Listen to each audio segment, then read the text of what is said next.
I caught my husband and secretary on a work trip, so I took our kids to Disneyland. The phrase had been playing on repeat in my mind for 3 days now, like some twisted mantra meant to keep me sane. I'd written it in my journal. I'd whispered it to myself in the bathroom mirror at 3 a.m. while splashing cold water on my puffy eyes. I'd even typed it into a blank document and just stared at it for an hour, watching the cursor blink beside that final period.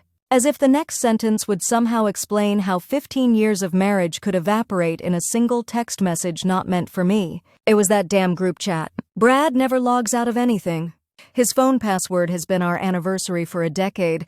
Not that I'd needed it until now. I wasn't snooping. I was trying to order pizza for the kids while my phone charged. 3 taps and my world imploded. There they were. Messages between Brad and his team about the Chicago conference. Jokes about how Melissa would take detailed notes. In Brad's room, winking emojis. Room number confirmations. Pictures. My hands shook so badly I dropped his phone on the kitchen counter. My stomach folded in on itself, twisted into a knot so tight I couldn't breathe.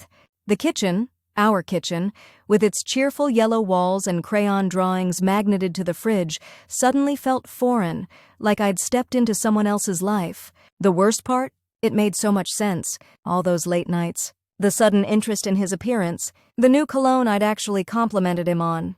The weekend conferences that had never required his presence before Melissa joined the company 6 months ago. I didn't scream. I didn't shatter dishes or burn his clothes or any of those cliches you see in movies. Instead, I picked up the phone, ordered the pizza with a voice so calm it frightened me, and smiled when the kids bounded into the kitchen asking when dinner would arrive. That night, I bathed them, read them stories, tucked them in, and kissed their foreheads the same as any other Thursday night. Then I went to our bedroom, lay on our bed, and stared at the ceiling for hours without a single tear. The tears would come later, of course, after the shock, after I spent hours scrolling through months of text messages, emails, and piecing together exactly how long and how thoroughly I'd been betrayed, after realizing I was the only one not in on the joke. 10 years ago, I would have fallen apart in spectacular fashion, set his car on fire perhaps, cut the crotch out of every pair of pants he owned. But that was before I became a mother. Before Emma and Tyler became my entire world. Before I learned that revenge is a dish best served not just cold, but with meticulous planning. It was Emma who gave me the idea, ironically. The night after my discovery, as I mechanically moved through the motions of dinner preparation, she'd skipped into the kitchen waving a Disney commercial printout. "Mommy, can we please go to Disneyland like Kylie's family?"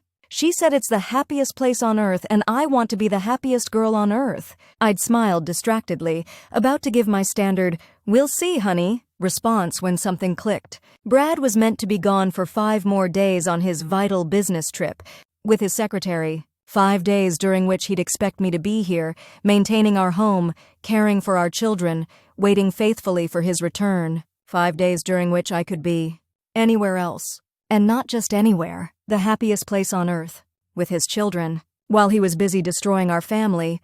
You know what, sweetheart? I think that's a wonderful idea. Let's surprise Daddy when he gets home with pictures of our adventure. The words flowed from my mouth with such honeyed sweetness, I almost didn't recognize my own voice. Emma's squeal of delight pierced through the fog of my pain. Tyler, hearing his sister's excitement, came running, and soon both children were dancing around the kitchen while I calmly opened my laptop. I booked everything that night. Premium passes. The best hotel on the property. Express services for every ride. Special character breakfasts. The works. All on our joint credit card, the one Brad meticulously reviewed each month. The one that would now show just how much his betrayal was going to cost him. I was beyond caring about the money. Beyond worrying about his reaction. There was a strange clarity that came with having your life blown apart. Suddenly, consequences meant nothing. What could he do?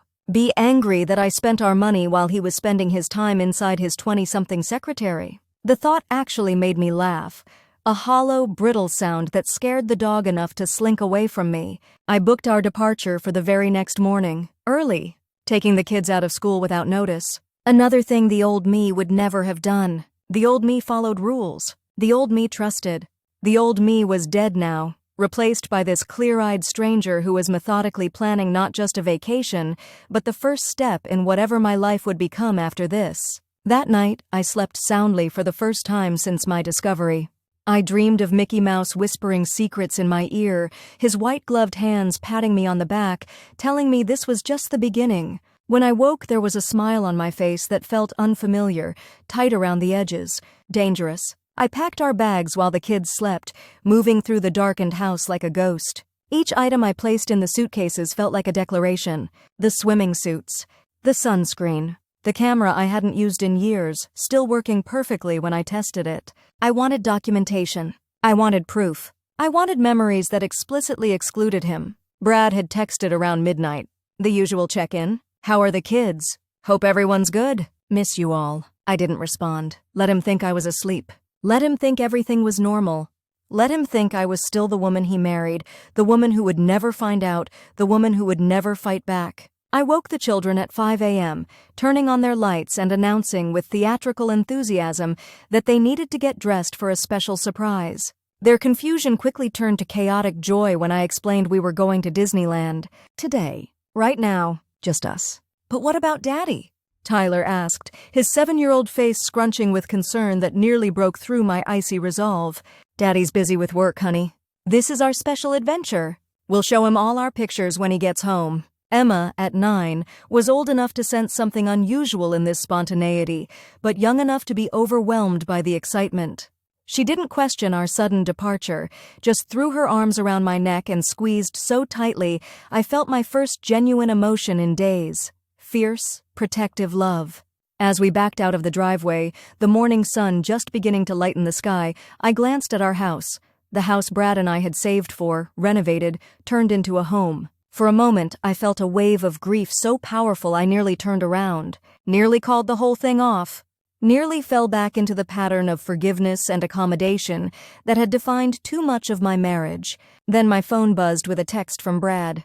In early meetings all day. Don't wait up tonight. I turned off my phone completely, tossed it into my purse, and pressed down on the accelerator. The kids cheered from the back seat, thinking my sudden speed was shared excitement. They weren't entirely wrong. 4 hours later, we walked through the gates of Disneyland, my children's hands in mine, their faces transformed by wonder. I felt something unfurling in my chest.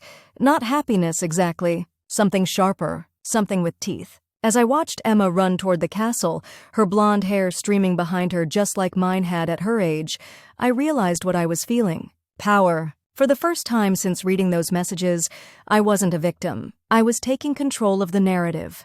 Mom, take our picture, Tyler called, posing with his sister in front of the Walt and Mickey statue.